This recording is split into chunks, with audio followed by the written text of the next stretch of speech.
say all of her endeavors has been successful. So she deserves a warm round of applause.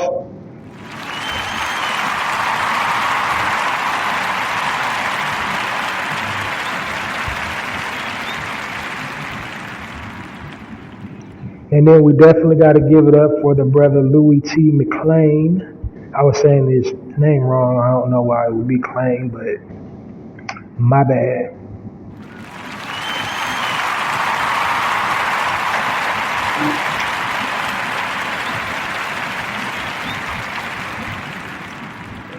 And then I'm gonna go ahead on and punch that up for you guys.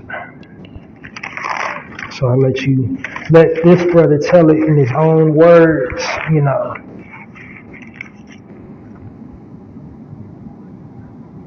Cause he's so articulate, like I couldn't do it justice.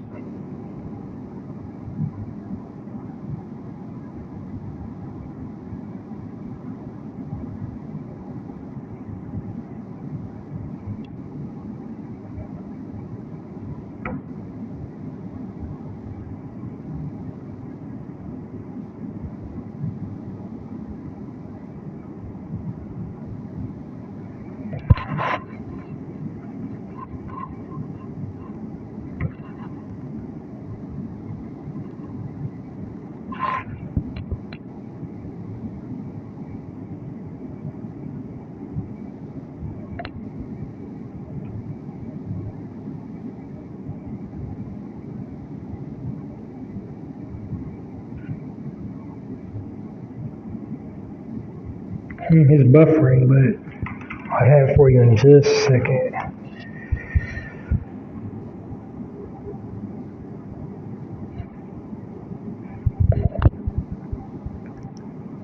To give some perspective, when people think of Annapolis, they think of a.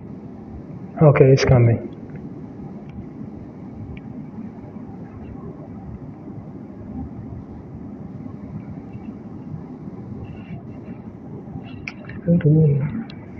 Sura, can you introduce yourself? Yeah, I think the administration. Can you hear me now? Yeah. Hey everybody, my name is Sora Sona, and I'm speaking from Patuxent Institution right now. Awesome, that was great. Okay, so what I Sir, Miss B. Okay, we're gonna try to ask everybody. Plus middle. We're gonna try to ask everybody to stay muted today. We have a lot of people on the call. We're gonna talk with Sura afterwards, so he knows everybody who is here today. And yeah, we would love to hear everyone speak. It's just with a lot of people, it's a little tough. So we're gonna get going right now. Allow me to share my screen, and we will get started.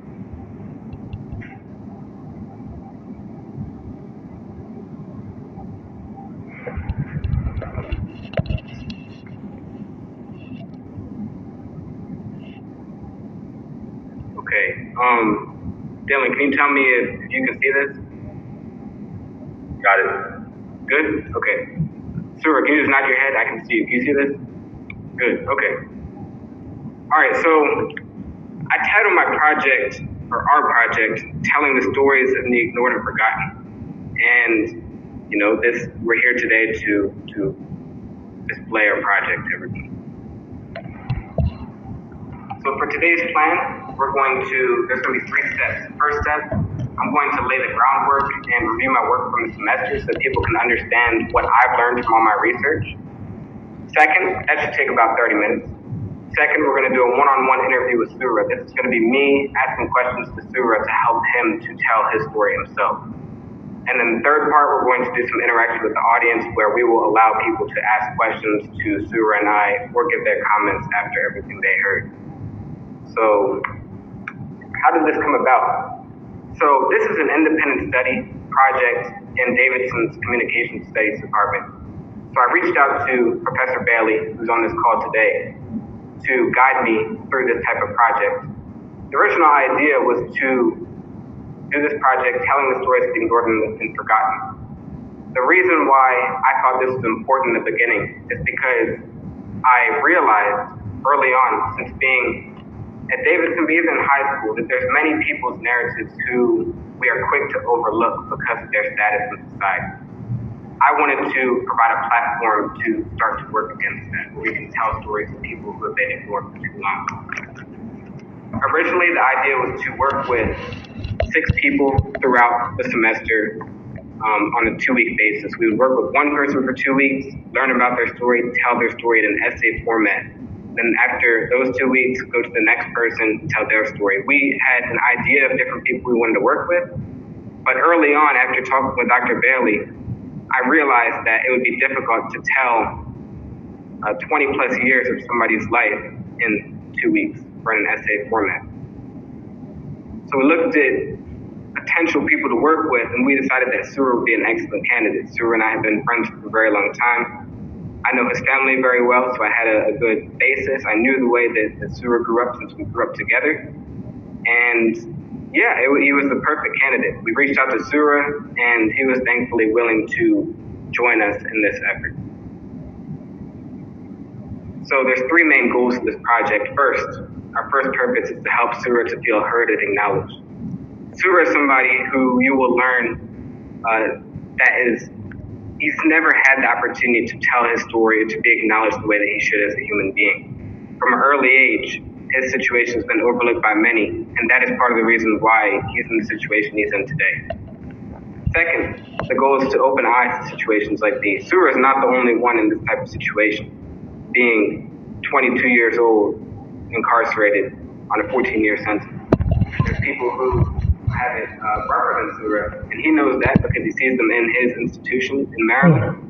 And we know people who 14 years across the country, we see on the news, we see people in the community who are going through similar struggles as him. The third goal of this project is to help Surah to reform himself. When we started working with Surah back in January, as he will tell you later on, he was going through some pretty rough patches in his life. Through Professor Bailey and I, our effort was to uplift him, to help him to feel more motivated to work towards positivity in his life and not be down on himself. What did the work entail? This work involved consistent written and phone interviews with Surah. When you're working with somebody who is in prison under the guidelines of the Department of Corrections, it can be difficult to gather information or stories from them. So it was a long process. We did a combination of letters that went out maybe a couple times each week. And we also did phone calls 2 or 3 times each week to touch base with Surah, to ask him to explain more information that he wrote in his letters, or to ask him further questions about his upbringing. We also did close family interviews. So in order to ensure that the research we were gathering was valid and true, we needed to make sure that we were talking to people, all sides of the issue, all people who were involved. So we did just that. We talked to his close family members, did interviews with them, and also to make sure that we were objective. We gained information from court cases. This involved accessing available court records, so public records. That was objective. We also made sure that we contacted every single victim that could be recognized in public records to make sure that we were not only telling a biased side of the story. We didn't want to only be telling from people who are close to Surah and on his side. We wanted to make sure we were covering all the bases during this project. We also reached out to all investigating and arresting officers who we could find in public records. And we were also fortunate enough to have the opportunity to interview the prosecutor of Surah's case in court. So I wanted to offer some perspective real quick. So this is an example of some of the things we were doing. I made sure to take photos to document letters I was sending out to show everyone the type of work that we were doing. So I would be in the post office maybe a couple times a week, and fortunately I was able to make some pretty good friends there throughout the process. Here's some more perspective of some letters that were being sent. In the middle panel, you can see 13 letters right there that have. All right, I'm gonna kind of get fast forwarded because it's just all visual. All victims who could be identified, and one of those is to the ACLU in Maryland because we believe that there was some some people who were close to one of Surah's brothers who's on the call today, Chris, to the left of me, and that's in pre-medicine. And I'm now serving my second term as his upbringing. We also did close family interviews.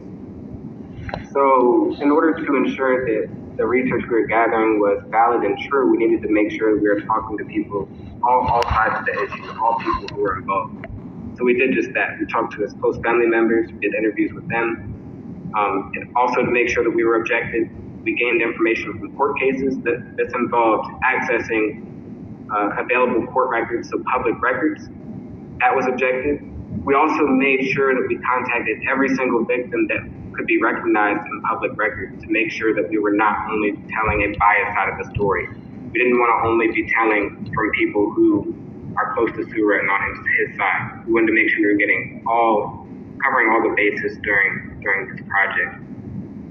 We also reached out to all investigating and arresting officers who we could find in public record. And we were also fortunate enough to have the opportunity to interview the prosecutor of Surah's case in court.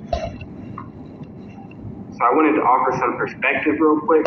So this is an example of some of the things we were doing. I made sure to take photos to document letters I was sending out to show everyone the type of work that we were doing. So I would be in the post office maybe a couple times a week, and fortunately I was able to make some pretty good friends there throughout the process. There's some more perspective of some letters that were being Okay, this is just letters, so I'm gonna fast forward. This would help to guide us through this. We are very appreciative of that. Historical capital, a beautiful capital, a beautiful city. 12 of those we're hitting some roadblocks, and ultimately, after hearing some suggestions from some people who were close in politics, I decided to reach out to the governor of Maryland, who responded to us within a couple of days to grant Surah permission to be a part of this. We are very thankful for that. I'm not sure if any of his staff or he is on the call today, but we are very appreciative of that. So, before we get into Surah, I want to lay some groundwork to help people to understand some systemic issues that are related to Surah's current circumstances, okay? First, I'd like to talk about the school-to-prison pipeline, which I think was significant in his trajectory. All of these statistics right here are specific to Maryland, as I wanted to focus closely on what he is impacted by, okay? So I'll read through these with you. Although Black students made up 35% of Maryland's student population, they made up for 60% of out-of-school suspensions from 2011 to 2015. During the 2015 school year, Black students contributed to about 35% of the Maryland public school population, but represented 66% of school-related arrests. In 2018, 80% of inmates in Maryland juvenile correctional facilities were Black. 80%. Surah was one of these.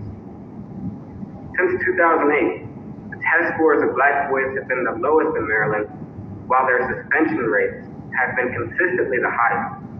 So it's very clear right here that there is a systemic issue that's not being addressed. And this is not only representative of Maryland. I mean, these statistics are specific to Maryland, but based on some research I've conducted, I feel confident in arguing that these statistics are consistent throughout the United States. One stat that really hits home for situations like this is the incarceration rate, difference between Black boys and white boys. According to a report that the United Nations did in 2018, for Black boys born in 2001, 1 out of 3 of them can expect to go to prison once in their lifetime, as compared to 1 in 17 white boys born in 2001 can expect to go to prison. You look at the pie chart, you can look at the numbers, 1 in 3, 1 in 17, but then also look at the pie chart. There's a stark difference here that, again, is not being addressed. These are showing systemic issues that are leading to circumstances like Surah. Now, I know there are many people on the call today from Annapolis, so Many of us are familiar